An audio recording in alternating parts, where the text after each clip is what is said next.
Hey folks, Kevin here. Well, it's April 3rd, 2021, and today I wanted to share with you my thoughts about using heavy equipment on your property, whether you're renting the equipment or whether someone's coming and doing the work for you or you're purchasing your own equipment. So far I had a bulldozer many years ago.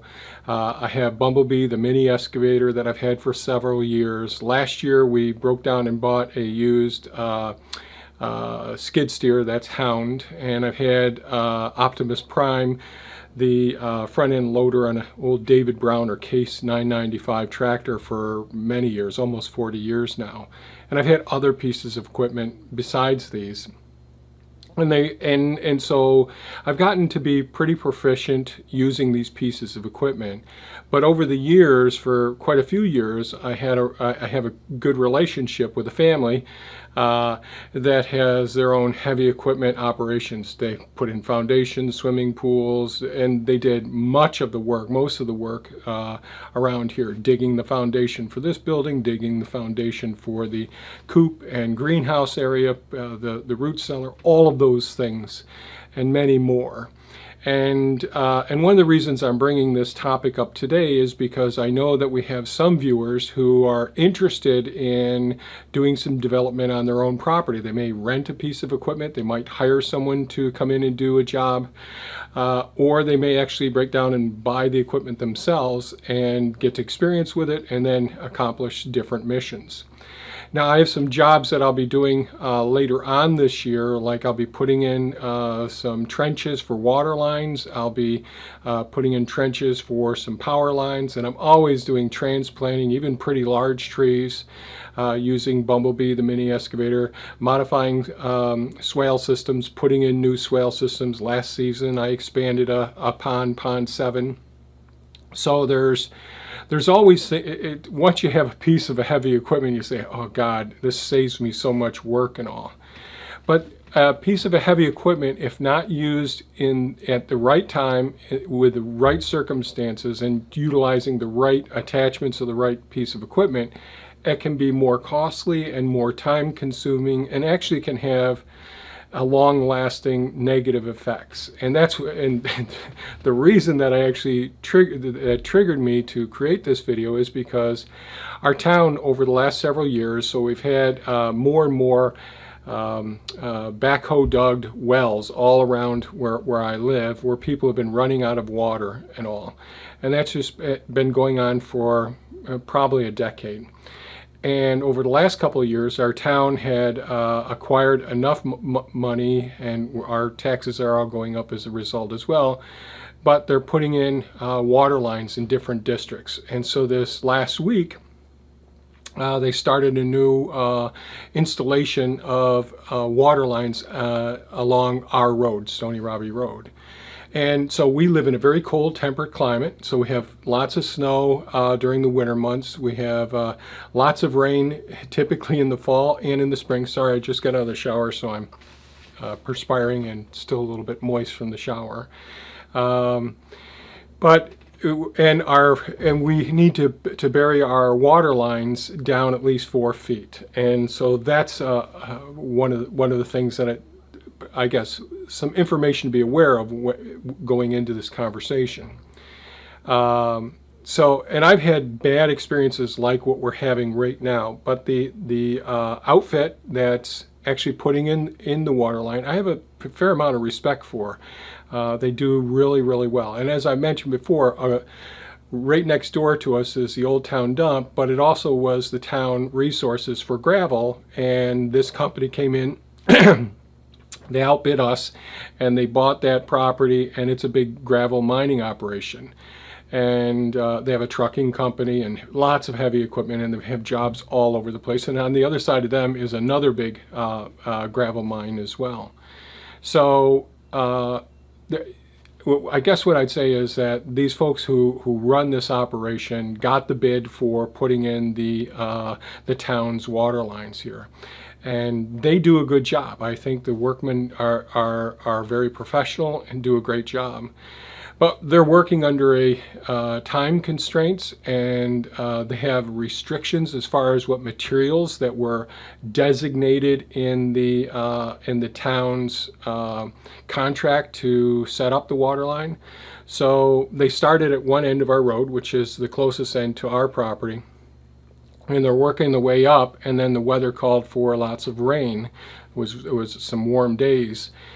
And right when they got to about 100 feet from the edge of our property, it started pouring and all. And so when you're digging trenches, especially trenches that are at 4 feet deep, the wrong time of year to do that is during the wet seasons. Everything should be held off until things are dry. But because of the contract and because they have other jobs to do, they need to get these things done. They can't leave the materials around, can't have the guys going to another job site because it's a big operation. So they got all their equipment here with a few excavators, big loaders, various dump trucks as well, sweepers, and I think that's about it, the equipment. So they started digging along the front of the property. They were depositing the soil that they're removing from the trench on the road, and or on the property, didn't matter too much. And the guys would come in. We have 2 hydrants, fire hydrants on our property now. So they put in the fire hydrant at the one end, had to put a couple of shutoffs along the way as well, or tap-in locations where people could tap into the water line. And they're moving down, and they got right in front of my driveway there. And of course, my security cameras were all recording because I have multiple cameras here, and they're watching what was going on. And I could see, so I just zoomed in on one of the cameras, and I could see that after backfilling, taking the material that was now like slop that was in the road, because each bucket that they would excavate from the trench got rained on as they worked their way along. And these guys are doing the best that they can in this situation. And they put in the water lines, and then they backfilled that wet material. But when they're backfilling, as one excavator is digging along this way, another excavator is filling in along this way.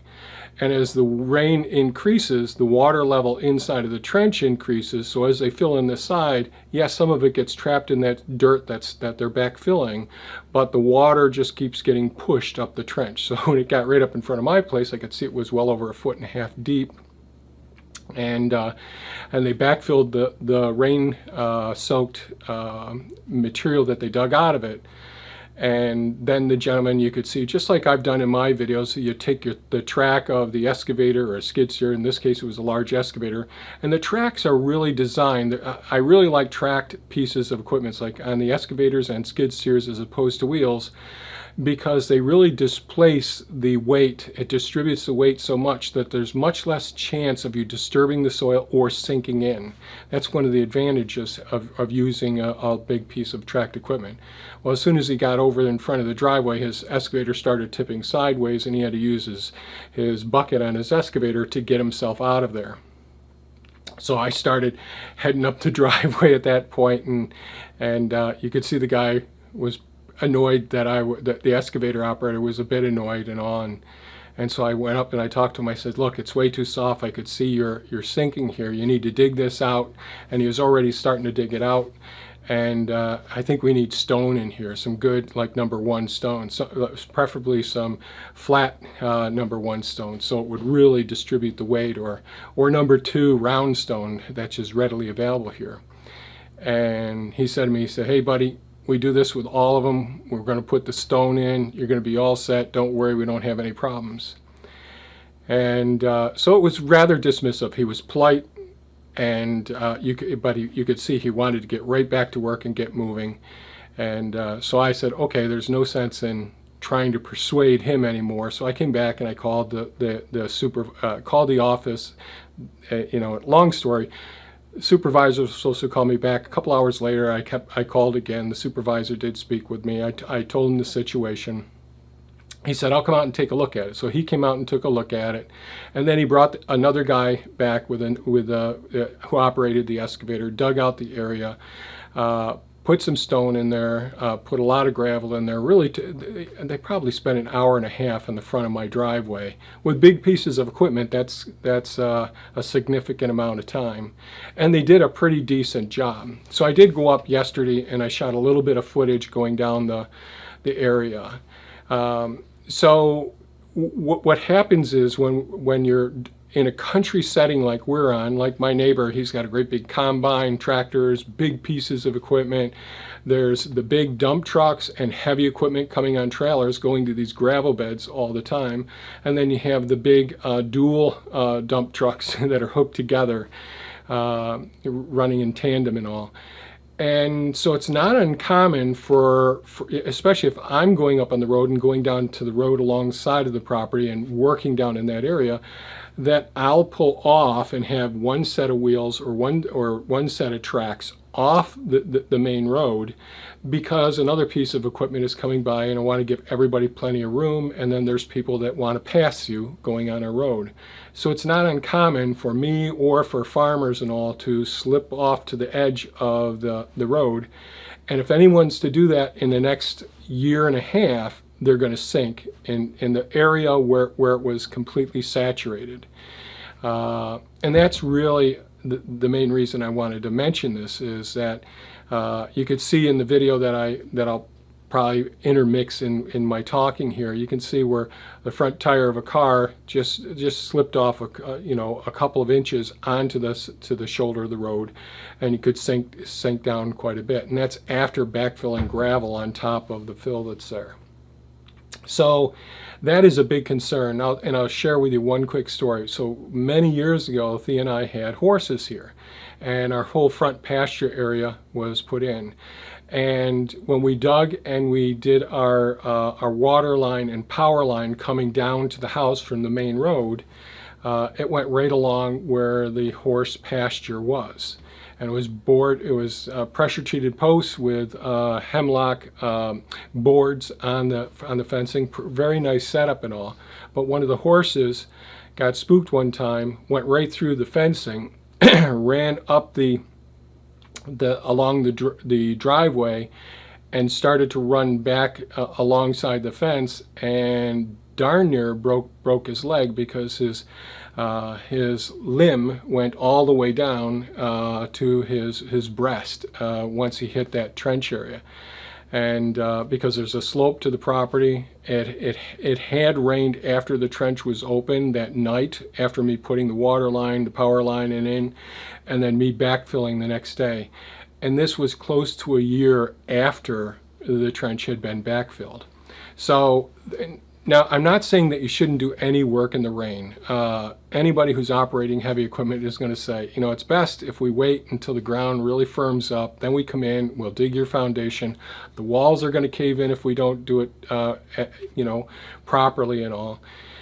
And I've worked against those odds at times and paid the price every single time. Now, there are times that I do use pieces of equipment after a rain.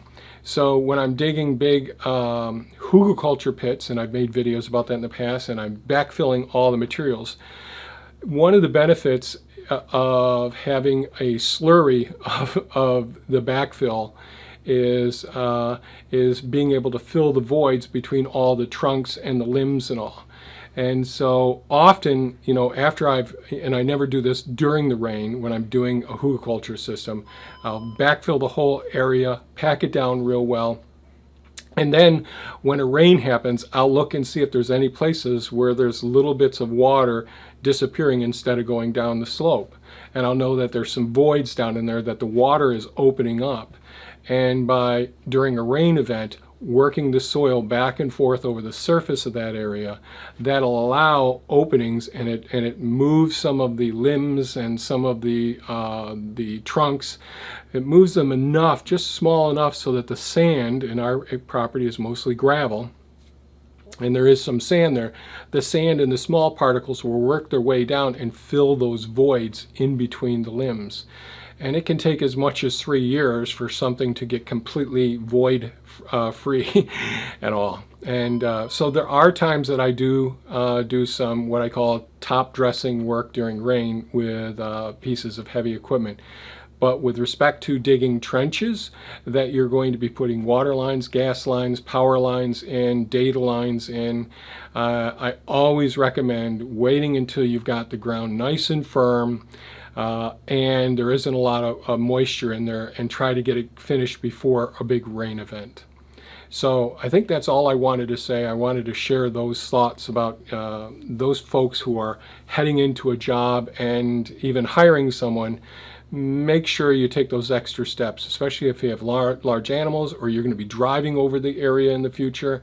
You want to be aware of this so that you know that, like, if someone drives along our road on the front of our property right now, they are going to get stuck and going to need a wrecker to come in and get them out.